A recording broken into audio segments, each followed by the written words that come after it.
The Case of the Damp Damsel.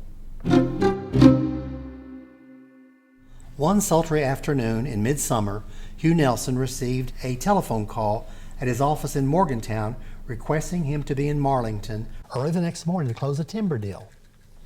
Because at that time the mountain roads were in poor condition and there was a storm brewing, he decided to set out on the trip immediately. By the time Hugh arrived in the high Allegheny, darkness had come, and he found himself in the midst of a torrential thunderstorm. The brilliant, pulsating flashes of lightning created an eerie world about him, and the ponderous rumble of thunder jarred the mountains and reverberated in the valley below. From roadside cliffs, rushing rivulets occasionally spouted into the roadway and splattered against his car as he passed, and high winds at times brought pieces of tree limbs hurling about him and impeding his progress. Nevertheless, he felt there was no choice but to keep going because he surmised there was no human habitation within miles where he might seek refuge. On rounding a turn in the road, he was surprised to see a young woman standing some distance ahead and waving an arm as a signal for him to stop. By the light of the flash of lightning, he saw that she was dressed in bridal attire, and that the rain-soaked, raven-black hair clung in disarray among her head and shoulders. As he slowed to a stop beside her, he noticed that she appeared to be in a state of shock. Her eyes were dark and piercing, and her face had an unnatural pallor. In an exciting voice, she told him that she had come from the valley where a flash flood had washed out the bridge and that her girl companion had drowned there. She warned him not to take the road to the valley, but to go down the mountain by another way. When Hugh asked if he could be of any help to her, she replied that since the home was located on an alternate road which he could take, she would appreciate if she could ride that far with him. Hugh opened the car door, and she entered, and she sat beside him.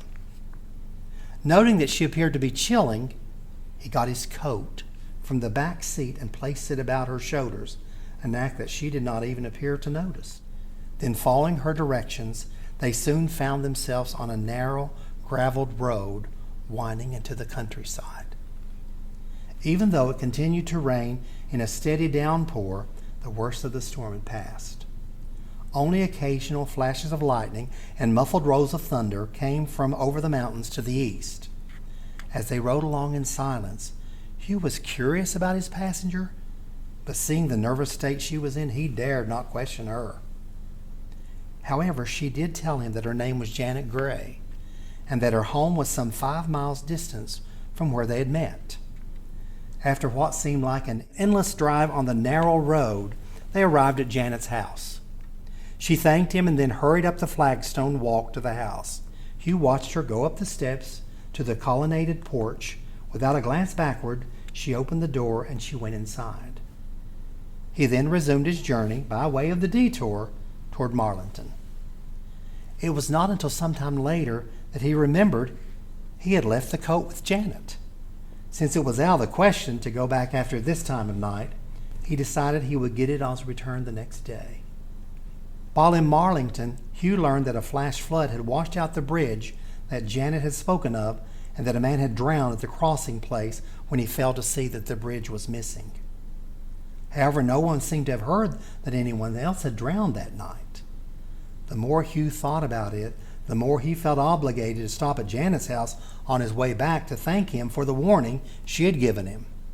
To stop to get the coat now seemed to be of minor importance.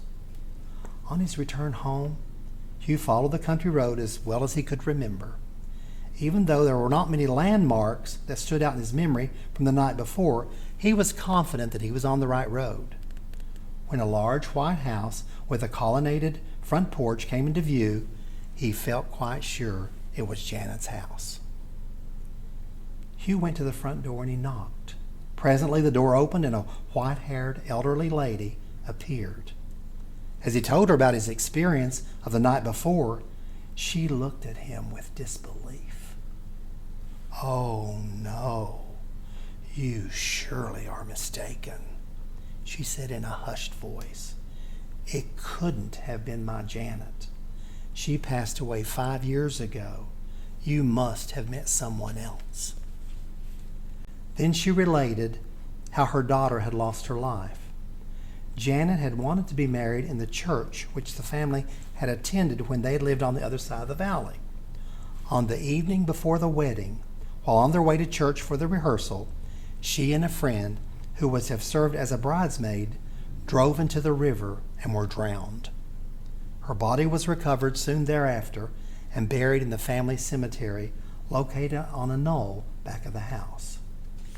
Noting Hugh's look of unbelief, Mrs. Gray said, "Come, I'll show you her grave."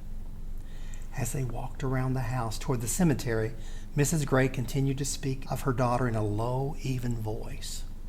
At the backyard gate, she paused briefly, and then she said, "It was so near to her wedding day that we decided to bury her in her wedding dress." Since you have made no reference to Janet's attire in his conversation with Mrs. Gray, her speaking of it now left him visibly shaken. Misinterpreting Hugh's response, she added, "Some people thought it was unusual for us to do that, but we were sure Janet would have wanted it that way." As they approached Janet's grave, they both stopped suddenly and stared in amazement. There, draped over the headstone on her grave, was Hugh's coat.